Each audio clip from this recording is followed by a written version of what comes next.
Will Elon Musk kill PayPal and a whole bunch of other fintechs? You might say that that's a really strange question to ask, but it was something that we were considering actually back in 2023. My answer at the time is the same as it is today. That answer is no. Now, why am I bringing this up? You may know this already, but Elon Musk certainly had his foundings with X initially, that was acquired by PayPal, was part of the PayPal mafia, and of course reacquired the rights to X, which is why Twitter is called X today. But of course, Elon Musk with Twitter has been wanting to build that out quite a bit and has been talking since the acquisition about building out a payment system on X itself, connecting the social functions of X along with the payment service. And a lot of people looked at that and said, okay, PayPal is dead. I even heard SoFi is dead, which is a little bit funny, and a lot of other fintechs are apparently dead. Well, it's 2025. It's not 2023 anymore. Where is this? And is this an actual credible threat? Well, let's look at some history. So, first, we see this announcement. This is back in 2024. This is not when it was initially announced. In fact, that actually goes back to mid 2023. But they continue to build it out. And they mentioned just in January 2024, so this is more than a year ago, that peer-to-peer payment service would launch in 2024. And of course, as far as the time frame, it seemed pretty definite, as early as mid 2024. So we see here another headline: Elon Musk gives ex-employees a year to turn app into a finance platform. You won't need a bank account. October 27th, 2023. And yeah, it's not launched.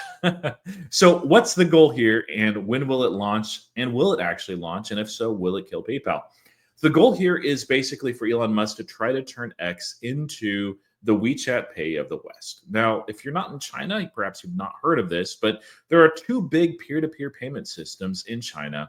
One is Alipay and the other is WeChat or WePay. And so both of these dominate with more than 90% of the peer-to-peer volume, not volume, but as far as user base in China.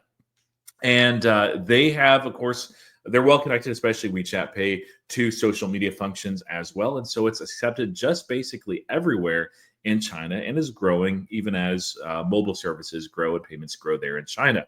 And this has been tried before in the United States. Now, one of the things that was an attempt to do this early on was by Facebook at the time, now known as Meta, and it's MetaPay specifically. They tried a number of interesting payment things. One of those was launching their own stablecoin, and another was launching MetaPay.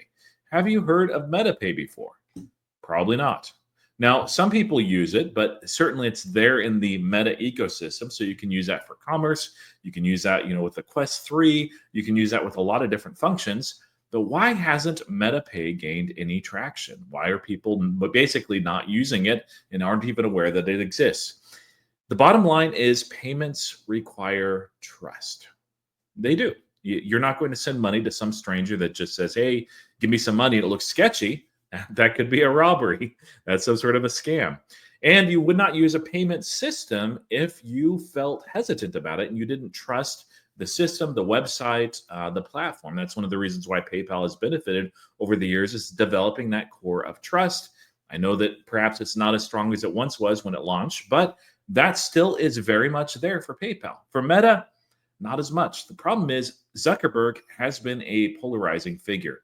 There are a lot of people that think he's an incredible CEO, but just do not trust him very much. And it's not just on the right, but also on the left now, with him pulling back a little bit from that extreme fringe left. Beyond that, we have just not seen that interest in the West to really connect social media to payments. And so as a result, MetaPay has not really taken off. I think that that's likely going to be the case here for X payments. But we do see some movement and some change. So one of those things that was announced, this is back in January, was that they had a Visa partnership with the X Money account. And she reiterated, Linda Yaccarino, the CEO of X, that they would debut this year. So these are Elon Musk timelines. Take it with a grain of salt. But I do think with Visa in the picture, probably they're going to be able to do that at some point. And you can see here, of course, you have the peer-to-peer aspect. There's going to be a wallet as well. And It's not going to be what Elon Musk at least imagined, at least initially, getting rid of your bank account completely. There have been apps and companies that have tried to do that. Of course, there is more to come as well. We'll have to see if that actually launches. There is a little bit of pushback. They do have at this time 40 different states that have given the thumbs up as far as using X money. And so they've made a lot of headway on this as far as since they don't have a federal transmitter license, they have to do that at the state level. But there is some pushback in New York. Now, a lot of this is politically motivated. And so you can say, hey, this is hogwash, but hold on just a minute. This is actually really important. Look at these reasons. They talk about, these are very political again, Musk dismantling the federal agency that would regulate this, some Doge criticism, some X criticism, security criticism. Here, this is a funny one. Musk is exposed to criminal ethics conflicts, and just a whole lot of reasons. Now, New York has responded and basically said that they can't confirm or deny whether X has tried to obtain a license or not, but they say that they'll review things as they always do. We'll see whether or not it's in New York or not. That's not going to stop X payments. And I actually think it's likely that it does launch in some form this year. Now, here's the problem. It's the exact same issue as what happened with MetaPay. Zuckerberg is a polarizing figure. At the time, very polarizing for the right. So people on the right would tend to not trust him, especially with their money. And there's also no interest in combining social media with payments. And we see the same thing with Elon Musk, that he's actually even more of an extreme polarizing figure. Some on the right, but certainly a lot on the left have been just turned off by him being involved in Doge, by him supporting President Trump.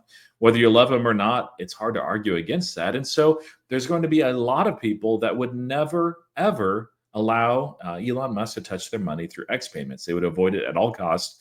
We're seeing that certainly, and that's a video for another day on Tesla as far as brand damage, although some of that I think has certainly been overstated. But money is certainly nearer and dear to the heart, and you're just not going to use it in places where you can't trust it.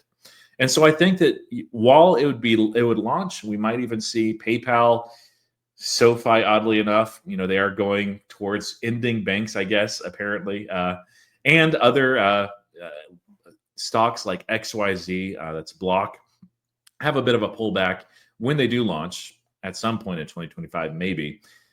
I think that's going to be short-lived. They won't gain a lot of traction. And there's a lot more going on in PayPal and these other companies too than just simple peer-to-peer payments. That is a part, of course, of what they're aiming for in 2025. We see this right here. Winning checkout, well, that's not really something that X is involved in. They have talked about going after that as far as the merchant side. I'm very skeptical that they make inroads in that. Scaling Omni and growing Venmo. This right here is a headwind to Venmo. I think it's going to be very slight, though, and you can see just how rapidly, especially the omni-channel aspect is for Venmo growing, both revenues, users, it's doing very, very well, and the monetization too. PSP, not really much of an impact there, and next growth vector, same thing. It just, Elon Musk even commented as far as crypto and payments that he's just not into that really at all at this time. I think that's a big miss on his part. He is only one man. He is an incredible man. I have a lot of respect for what he has done in the past, but this is an area where I just don't see a credible risk to PayPal, to Block, to SoFi, or any other company that's out there. He has some interesting ideas, but this is a use case that I think has largely been solved. There's not the trust there to be able to develop it further. And there's no desire in the West to combine social media and financial payments. Let me know what you think in the comments. Am I overstating the case as far as this not working out for Elon Musk? Are you in the camp of never bet against Musk and every financial service out there is dead? In which case, I'd love to hear the rationale of that because I just don't see it. Any case, I wanted to give you an update because this has been a while since they've mentioned this, and I figured it's going to be a headline at some point in the near future. So why not get a little bit ahead of it? Anyway, thank you for watching, commenting, and subscribing. And until next time, happy investing.